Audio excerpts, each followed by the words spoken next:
अन्नदाता। पग पग पर है संग तुम्हारे अन्नदाता।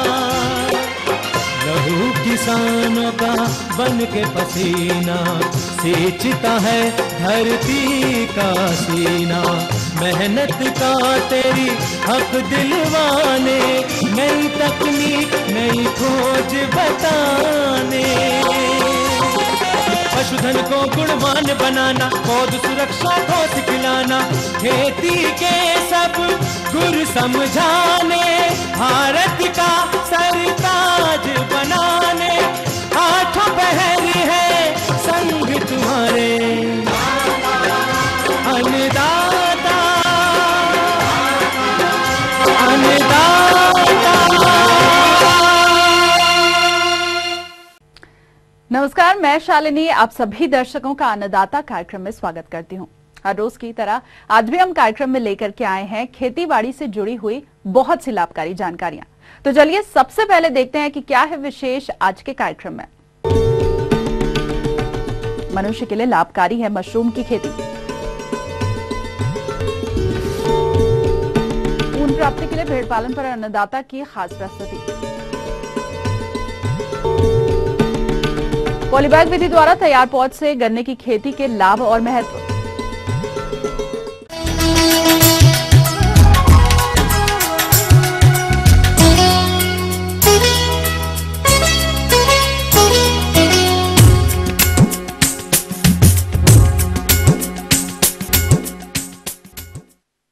गन्ने की खेती हमारे प्रदेश में व्यापक क्षेत्रफल पर की जाती है और हमारे जो किसान इस फसल से अधिक लाभ लेना चाहते हैं वो किस प्रकार से करें। पॉलीबैग विधि के द्वारा गन्ने की खेती तथा इस विधि से क्या क्या लाभ है, इस विषय पर विस्तार से जानकारी दे रहे हैं एक प्रगतिशील किसान ब्रिजेश त्रिपाठी। मैं आप लोगों को एक विधि नई जो हमने काफ़ी दिन से प्रजात से ये विकसित है, ये विधि भी पुरानी है लेकिन इसके फायदे बताना चाह रहा था। एक ये विधि पॉलीबैग। गन्ने की बुआई में हमको सबसे महंगा हमारा गन्ने का बीज होता है।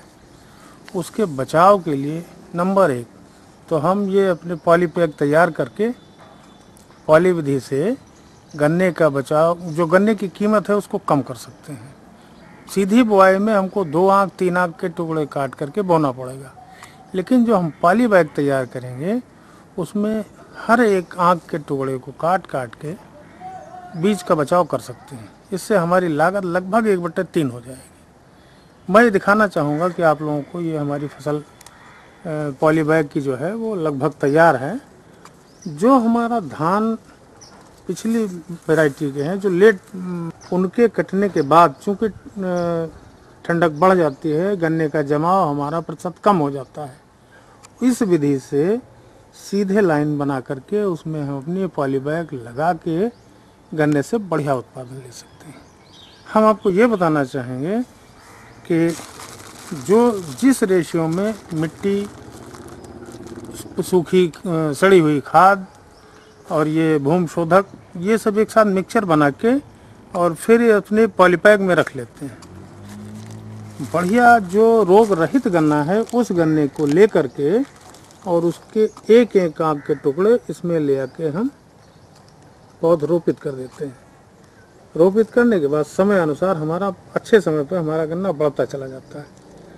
इस प्रजाति को या किसी भी प्रजाति को आप कर सकते हैं और इसको करने से हमारे किसान भाइयों को कम से कम, जहाँ तक मेरा अपना अनुमान है, 50 से 60% बल्कि और 65-70% भी आप कह सकते हो, 50 से 75 के बीच में आपको लागत कम देनी पड़ेगी, उत्पादन ज़्यादा मिलेगा। इस तरह से हम आप लोगों से कहना चाहेंगे, किसान बंधुओं से, कि यह विधि बजाय सीधी बुआई के, अगर आपने लेट फसल लगा रखी है, चाहे वो गेहूं की हो चाहे धान की हो, इस स्थिति में आप कम लागत में अच्छा उत्पादन कर सकते हैं। इसको करने से आपका समय भी बचेगा और जो आपकी फसल है वो जल्दी अपना ग्रोथ शुरू कर देगी। ठंडक में अन्य फसलें जो सीधी बुआई की जाती हैं उनको जमाव लेने में करीब करीब, जहाँ तक हमारा अंदाज है, 1.5 से 2 महीने लग जाता है और बहुत गन्ने मर भी जाते हैं। लेकिन इस विधि को करने से आपका 100% जमा होगा, जिससे आपके उत्पादन पे भी फर्क पड़ेगा। इससे कम से कम 10 से 15% अधिक आप ले सकते हो। बचत भी और लाभ भी दोनों को देखते हुए किसानों के हित में यह विधि बहुत अच्छी है। तो बंधुओं, मेरा अनुरोध आप लोगों से है कि बाकी सारी आप व्यवस्था जो कर रहे हैं सो करें, लेकिन उसके साथ साथ ये पॉली बैग लेट फसल में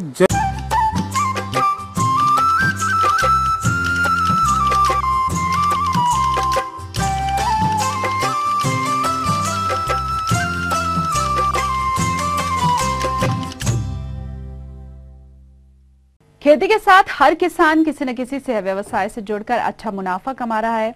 लेकिन किसान भाइयों, आज हम आपको मशरूम उत्पादन किस प्रकार से करें, कौन कौन सी वैज्ञानिक बातों का ख्याल रखें तथा ये मनुष्य के लिए किस प्रकार से लाभदायक है, इस विषय पर विस्तार से जानकारी दिलाते हैं डॉक्टर यशवंत सिंह परमार, औद्योगिकी एवं वानिकी विश्वविद्यालय नौणी सोलन के वैज्ञानिक डॉक्टर धर्मेश गुप्ता से। प्रिय किसान भाइयों, आज हम आपको गैनोडर्मा, जिसको हम ऋषि मशरूम भी कहते हैं, उसके औषधीय गुणों के बारे में बताना चाहेंगे। वैसे तो मशरूम काफ़ी पहले से उगाई जाती है, लेकिन कुछ इसमें पहले हमारे विश्वविद्यालय में, परमार विश्वविद्यालय जो नौणी स्थित है, उन्होंने भी इसको उगाने में सफलता हासिल की है। वैसे तो लोग मशरूम के बारे में जानते हैं, लेकिन ज़्यादातर लोग ये समझते हैं कि ये खाने में उपयोग होता है और इसमें बहुत से औषधीय गुण भी पाए जाते हैं। और आजकल जो है औषधीय मशरूमों का भी प्रचलन बढ़ रहा है। तो इसमें इन सभी मशरूमों में जो हमारा ऋषि मशरूम है वो एक महत्वपूर्ण भूमिका निभाता है औषधीय गुणों के लिए। कैसे इसका बीज बनाया जाता है उसके बारे में आपको विस्तार से बताना चाहूँगा। तो सबसे पहले जो है हम गेहूँ को लेते हैं और इसको उबालते हैं। गेहूँ को पानी में उबाला जाता है कम से कम आधा घंटे के लिए। उसके बाद जो है इसको जाली के ऊपर डाला जाता है और इससे जो एक्स्ट्रा पानी है उसको नितार दिया जाता है। उसके बाद जो है पानी जब इसका पूरा निकल जाता है उसके बाद हम उसको अपनी लैब में ले जाते हैं। उसके बाद जो है जो गेहूँ है, उबाली हुई गेहूँ है, उसमें हम चूना और जिप्सम मिलाते हैं 3:1 की रेशो में। उसके बाद इसको अच्छी तरह मिक्स किया जाता है। उसके बाद इसको हमारे जो पॉलीप्रोपाइलिन के थैले हैं उसमें 1 किलो की मात्रा से भरा जाता है। भरने के बाद जो है हम इसमें नॉन एब्जॉर्बेंट कॉटन जो होती है उसको लगाया जाता है और उसके ऊपर रिंग की सहायता से इनके मुँह को बंद किया जाता है। इन थैलियों को हम ऑटोक्लेव में डालते हैं। ऑटोक्लेव से निकालने के बाद जो है इन बैग्स को हम ठंडा होने के लिए रख देते हैं और ठंडा होने के पश्चात बैगों को हम यहाँ से उठा के लैमिनार फ्लो में रख देते हैं। तो जैसे कि आप देख रहे हैं इन बैग्स को हम लैमिनार फ्लो में रख देते हैं और लैमिनार फ्लो में रखने के बाद फिर हम यूवी जो अल्ट्रा वायलेट लाइट है उसको ऑन कर देते हैं और इन किरणों में ही हम इनको कम से कम 1 घंटे के लिए रखते हैं। मास्टर कल्चर बनाने के लिए हम क्या करते हैं, वाइल्ड ग्रेन्स, व्हीट ग्रेन्स को पहले तो कांच की बॉटल्स में डालते हैं, फिर इसको ऑटोक्लेव करते हैं। ऑटोक्लेव करने के बाद इसको हम फिर यूवी लाइट में रखते हैं और उसके पश्चात हम प्योर कल्चर लेते हैं और प्योर कल्चर से जो है प्योर कल्चर के हम बिट्स लैमिनार फ्लो कंडीशन में काटते हैं और इनको हम मास्टर कल्चर जिसमें हमने बनाना होता है उन बॉटल्स में 3 से 4 बिट डालते हैं और इसको हम फिर अपने इनक्यूबेशन रूम में रख देते हैं और 10-12 या 15 दिनों के अंदर जो हमारे पूरे व्हीट ग्रेन्स हैं पूरे कवक जाल से फैल जाते हैं। इनोकुलेशन करके फ्री हो जाते हैं। उसके बाद हम अपने बैग्स को इन रैक्स पे रख देते हैं जिसको हम इनक्यूबेशन रूम कहते हैं। तो इन रूम्स में हम टेम्परेचर जो है 25 डिग्री सेंटीग्रेड करीब मेंटेन रखते हैं, क्योंकि 25 डिग्री सेंटीग्रेड पे जो हमारी फंगस अच्छी तरह सभी व्हीट ग्रेन्स के ऊपर फैल जाती है। तो कुछ दिनों में 12-15 दिनों के अंदर हमारी जो इसकी स्पॉन है बिल्कुल तैयार हो जाती है। तो मैं आज आपको ऋषि मशरूम जो एक औषधीय मशरूम है उसकी कल्टीवेशन के बारे में थोड़ा बताना चाहूँगा। ऋषि मशरूम जैसा ये आप जानते हैं यह एक औषधीय मशरूम है और इसमें बहुत सी बीमारियों से लड़ने की क्षमता है। सबसे पहले तो इसमें कैंसर प्रतिरोधी क्षमता है। इसके अलावा यह हृदय रोग, रक्तचाप और मधुमेह जैसी बीमारियों के लिए भी उपयुक्त पाया गया है। इसको लगाने के लिए हमें सबसे पहले तो चौड़ी पत्ती वाली लकड़ों का बुरादा चाहिए होता है। तो हम 80% जो है लकड़ी का बुरादा लेते हैं और 20% उसमें गेहूं की चोकर डालते हैं। इन दोनों को मिक्स करके इसको रात भर पानी में भिगा लेते हैं और अगले दिन इसको पानी से निकाल करके थोड़ा सा सुखा लेते हैं ताकि इसमें 65% के करीब जो है हमारी नमी रहे इसमें बुरादे में। उसके बाद हम इसमें 1% के करीब चूना भी मिला देते हैं और फिर हम इसको पॉलीप्रोपाइलिन के जो हमारे बैग्स होते हैं उसमें 1 या 2 किलो के हिसाब से इसको पॉलीप्रोपाइलिन के बैग से भर देते हैं। तत्पश्चात हम इसको ऑटोक्लेव में 22 पाउंड प्रेशर पे 2 घंटे के लिए उपचारित करते हैं। और उसके बाद फिर बैग को ऑटोक्लेव से निकाल के हम इसको ठंडा होने देते हैं और उसके बाद जो है इन बैग्स में हम इनोकुलेशन करते हैं। जो इसका जो स्पॉन होता है, स्पॉन द्वारा हम इसकी इनोकुलेशन करते हैं बैग्स की। उसके बाद फिर हम इन बैग्स को 25 से 30 डिग्री सेंटीग्रेड पर इंक्यूबेशन रूम में रख देते हैं और करीब 25 से 30 दिनों में ही हमारा ये बीज जो है इसमें अच्छी तरह फैल जाता है बुरादे में। और फिर उसके बाद फिर जैसे ही इसमें फ्रूटिंग आना शुरू होती है, फ्रूटिंग आने के टाइम पे हम ह्यूमिडिटी थोड़ी कम कर देते हैं, नमी की थोड़ी कम कर देते हैं और तापमान हम करीब 28 से 32 या 35 डिग्री तक बनाए रखते हैं। फिर हमारी ये कलिकाएँ बनना शुरू हो जाती हैं और हमारे मशरूम निकलने इसमें शुरू हो जाते हैं। तो पहले तो ये मशरूम छूने में नरम होता है, लेकिन जैसे ही मैच्योर होता है और जैसे हम इसको तोड़ लेते हैं उसके बाद ये सख्त हो जाता है और इसकी शेप हमारे किडनी की तरह होती है। तो ये थी कुछ उपयोगी जानकारियां। अब लेंगे एक छोटा सा ब्रेक, जल्द हाजिर होंगे।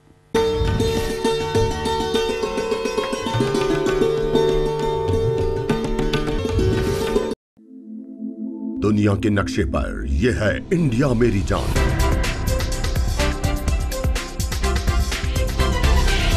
भारत थोड़ा अलग है।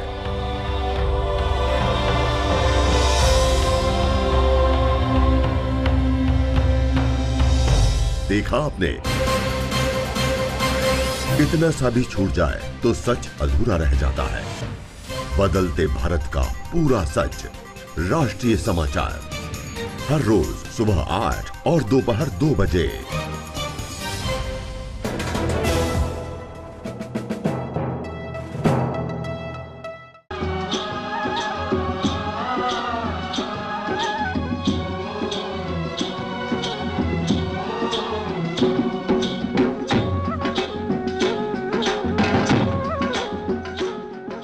ब्रेक के बाद एक बार फिर से आप सभी दर्शकों का अन्नदाता कार्यक्रम में स्वागत है। बढ़ते हैं अगली प्रस्तुति की ओर।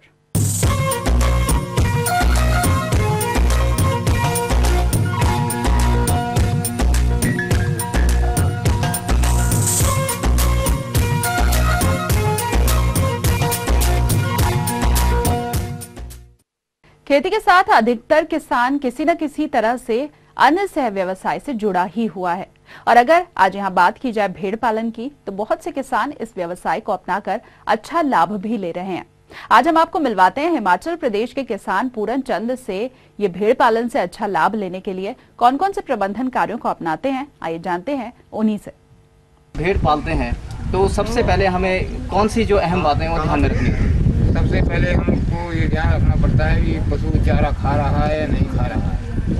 उसके बाद जो पशु चारा नहीं खाता है उसको हम दवाई पिलाते हैं, जैसे लील जैन वगैरह, लील वर्म, पैनाकार हो गई, ये सब इस्तेमाल करते हैं दवाई। तो आप अगर हम इनको खिलाने की बात करें तो भेड़ों को किस तरीके की चीज़ें खिलाई जाती हैं? खिलाया तो बाहर का चारा खिलाया जाता है, जो सब बाहर जंगल में चारा होता है।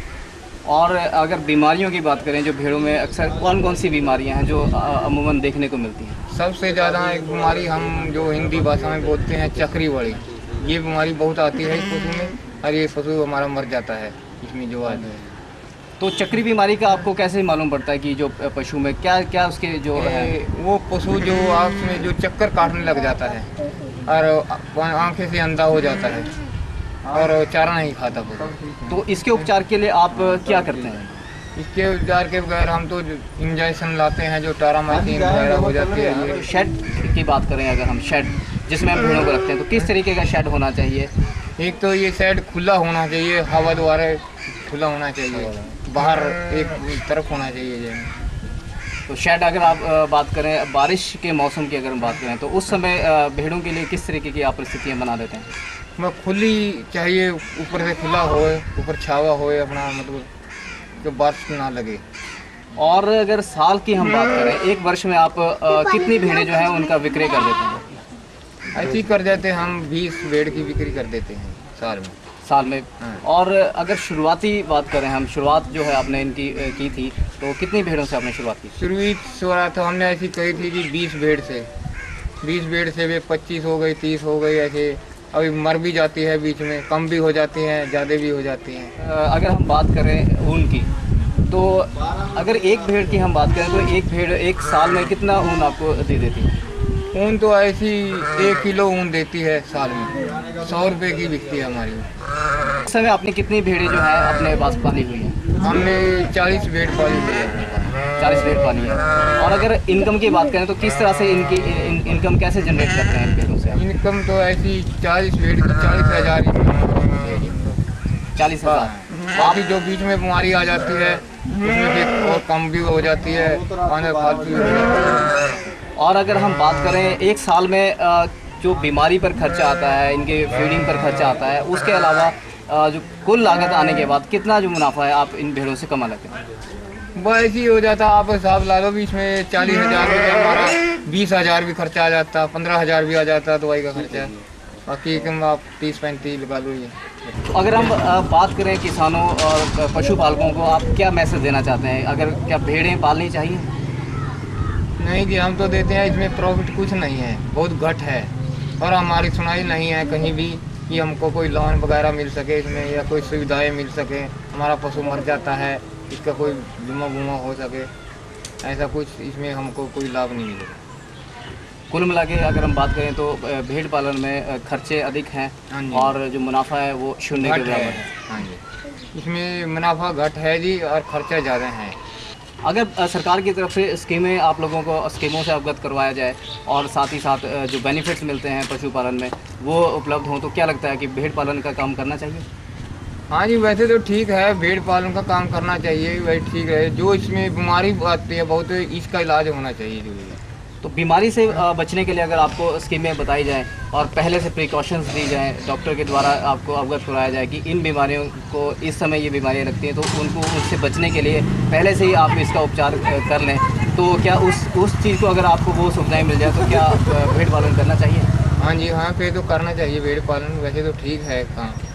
क्या लगता है क्या उससे आमदनी ज़्यादा अच्छी हो सकती है? हाँ जी, आमदनी अच्छी हो सकती है। कुल मिला के अगर बात करें कि 100 भेड़ें अगर आप रखते हैं, 100 भेड़ें आप पालते हैं, 100 भेड़ें अगर पालते हैं, हर एक चीज़ सही तरीके से चल रही है, तो कितना मुनाफा आप कमा सकते हैं? 100 भेड़ में ऐसा 1 लाख रुपए कमा सकते हैं हम साल की आमदनी।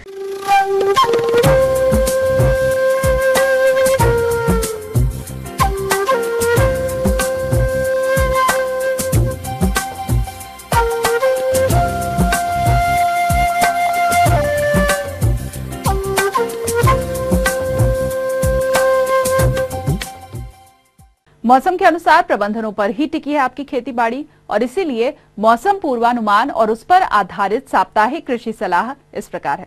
चौधरी श्रवण कुमार हिमाचल प्रदेश कृषि विश्वविद्यालय पालमपुर ग्रामीण कृषि मौसम सेवा विभाग के द्वारा किसान भाइयों को इस हफ्ते के लिए ये सलाह दी जाती है। मक्का, धान व दालों के दानों को धूप में सुखाकर बीज में लगभग 12% नमी की मात्रा बनाने से दानों में घुन नहीं लगता है। गेहूं व चने की बिजाई करने की सलाह दी जाती है। सरसों, राया, गोभी, सरसों व अलसी की बिजाई की जा सकती है।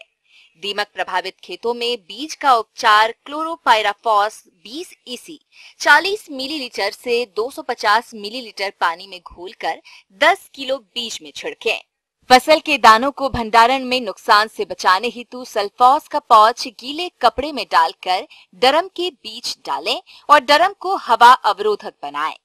फूल गोभी की सुधरी प्रजातियों की तैयार पौध की रोपाई खेतों में 60 सेंटीमीटर कतारों तथा 45 सेंटीमीटर पौधों से पौधों की दूरी पर करें। गोभी वर्गीय सब्जियों में कमर तोड़ रोग की रोकथाम के लिए रेडोमिल M45 25 ग्राम प्रति 10 लीटर पानी में या बेविस्टीन 50 5 ग्राम प्रति 10 लीटर पानी में इसका घोल बनाकर छिड़काव करें। मूली, जापानीज व्हाइट, चाइनीज पिंक, मीलो अर्ली, गाजर, पूसा केसर, नांतीज, चांदनी तथा शलगम PTWG की सीधी बिजाई पंक्तियों में की जा सकती है। पत्तेदार सब्जियों जैसे पालक, Pusa Harit, all green, Banerjee giant, Pusa Bharati तथा मेथी IC 74 कसूरी की सीधी बिजाई समतल खेतों पर की जा सकती है। नई फसल लगाने से 1 सप्ताह पहले पीले चिपकने वाले जाल लगाएं तथा पौधरोपण के बाद अमीडाइक्लोरोपीड से सिंचाई करें। टमाटर व शिमला मिर्च में पत्ता धब्बा रोग की रोकथाम के लिए टिल्ट नाम की दवाई का छिड़काव करें। पहले लगे टमाटर में 2 टहनियां रखकर बाकी की कटाई व छटाई करें।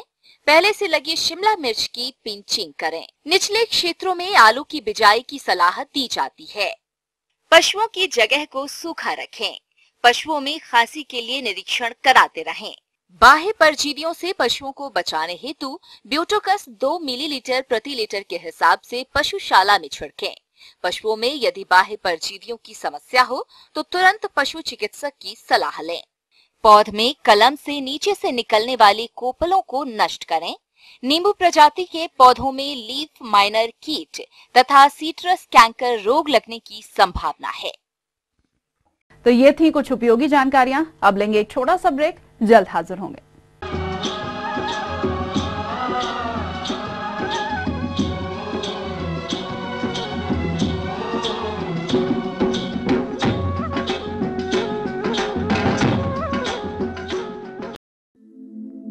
दुनिया के नक्शे पर यह है इंडिया मेरी जान।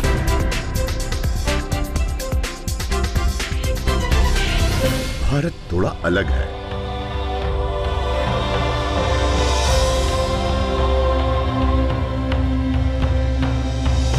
देखा आपने, इतना सा भी छूट जाए तो सच अधूरा रह जाता है। बदलते भारत का पूरा सच, राष्ट्रीय समाचार, हर रोज सुबह 8 और दोपहर 2 बजे।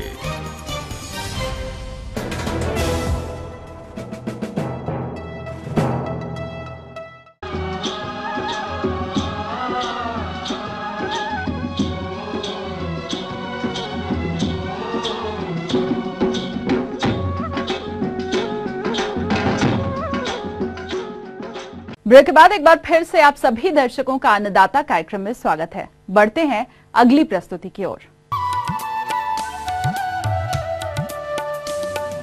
अन्नदाता हेल्पलाइन निशुल्क फोन संपर्क सेवा के माध्यम से आपके द्वारा पूछे गए प्रश्नों में से एक या फिर 2 महत्वपूर्ण प्रश्नों को हम अपने कार्यक्रम में शामिल करते हैं और इसी के तहत आज का चयनित प्रश्न और उसका जवाब इस प्रकार है।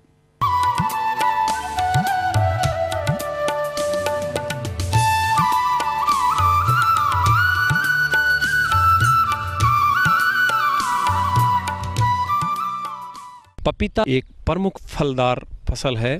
इसकी खेती प्रबंधन के ऊपर मुख्य रूप से निर्भर करती है। पानी इसको हमेशा तने से थोड़ा दूर देना चाहिए। इसका तना बहुत ही कोमल एवं रेशेदार होने के कारण से इसमें तना गलन की एक बहुत बड़ी समस्या होती है और उससे किसानों को बहुत बड़ा नुकसान होता है। जैसे जैसे पौधा बड़ा होता है, तने के पास में आप 1.5 फीट चौड़ी एक ऊंची मेड़ बना देंगे और उसके दोनों साइडों में आप 1.5 फीट की नाली बना करके उसमें पानी देंगे। 3 से लेकर 7 दिन के अंतर पे पपीते को पानी देना आवश्यक होता है।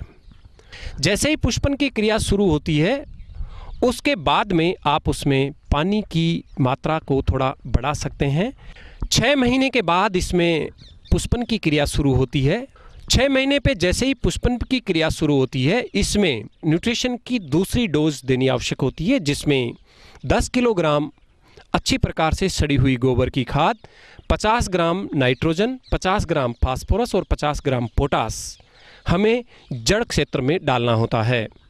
प्रथम तुड़ाई में हम लगभग एक पौधे से 3 से 4, 2 से 3 किलो के फल तोड़ते हैं। तो ऐसे में 15 से 20 किलोग्राम अच्छी प्रकार से सड़ी हुई गोबर की खाद, 1 किलोग्राम नीम की खड़ एवं 50 ग्राम NPK बोरेक्स, 30 से 50 ग्राम बोरेक्स हमें प्रति पौधे के हिसाब से देना होता है। इसको आप गोबर की खाद में अच्छे तरीके से मिला करके काम में लेवें। 9 महीने के बाद दी जाने वाली पोषण प्रबंधन के बाद में हमें नियंत्रित रूप से फल मिलते रहते हैं, परंतु ये ध्यान रखिए इसके बाद में इसमें कीट और बीमारियों का प्रकोप बढ़ने लगता है। इसमें लगने वाला प्रमुख कीट सफ़ेद मक्खी है, जो पत्तियों का रस चूसता है और इसके नियंत्रण के लिए इमिडाक्लोप्रिड की 5 ml मात्रा प्रति 15 लीटर पानी में डाल करके छिड़काव करें एवं 15 से 20 दिन के अंतर पे इस छिड़काव को दोहराते रहें। कीटनाशी दवाई के छिड़काव के बाद आप जो फलों की तुड़ाई कर रहे हैं उसमें थोड़ा समय दें, उसमें के तुरंत बाद में आप फलों की तुड़ाई नहीं करें। फफूंद से लगने वाली प्रमुख बीमारियों में इसमें पत्ती धब्बा रोग एवं फल सड़न की समस्या आती है। इससे बचने के लिए हमें मैंकोजेब 2 ग्राम मात्रा प्रति लीटर पानी में मिला करके 15 दिन के अंतर पे 3 से 4 बार छिड़काव करना चाहिए। कई बार इसमें मिलीबग का प्रकोप भी देखा जाता है। वो विशेष रूप से बाढ़ के पास वाली लाइन पे सबसे पहले दिखाई देता है। सफ़ेद रंग का एक रुई के समान एक कीट होता है जो तना, पत्तियां, फल का रस चूस करके अपनी संख्या में तीव्र गति से बढ़ोतरी करता है। इसके लिए प्रोपेनोफॉस 1 ml मात्रा 1 लीटर पानी में मिला करके छिड़काव करना चाहिए एवं पौधे के निचले भाग में जड़ क्षेत्र में क्लोरोपाइरीफॉस की 5 ml मात्रा 10 लीटर पानी में मिला करके प्रति पौधे के हिसाब से देकर के पूर्ण रूप से नियंत्रित पाया जा सकता है।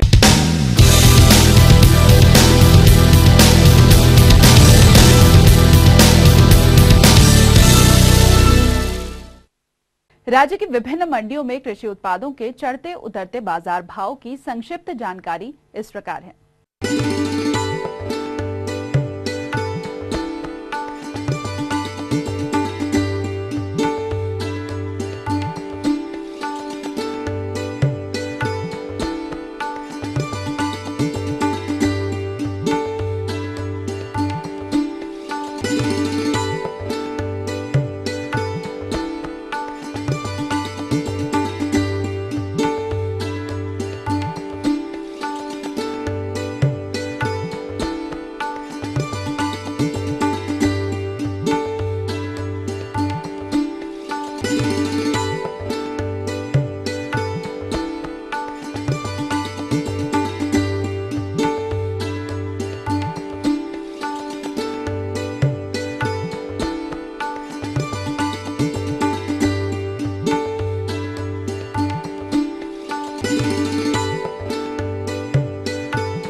और आइए अब देखते हैं कल दिखाए जाने वाले कार्यक्रम की मुख्य झलकियां।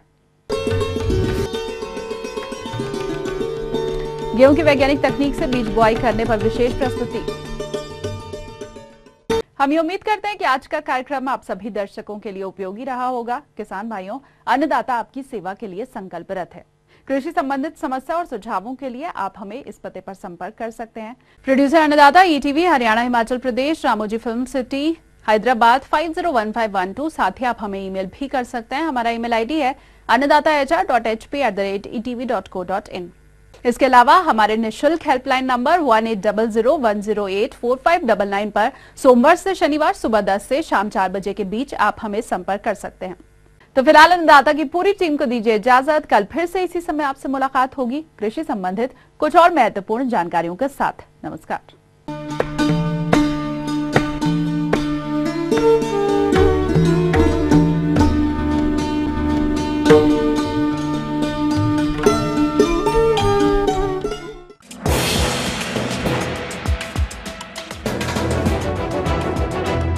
आप देख रहे हैं ईटीवी न्यूज़ हरियाणा, हिमाचल प्रदेश। खबर ही जीवन है।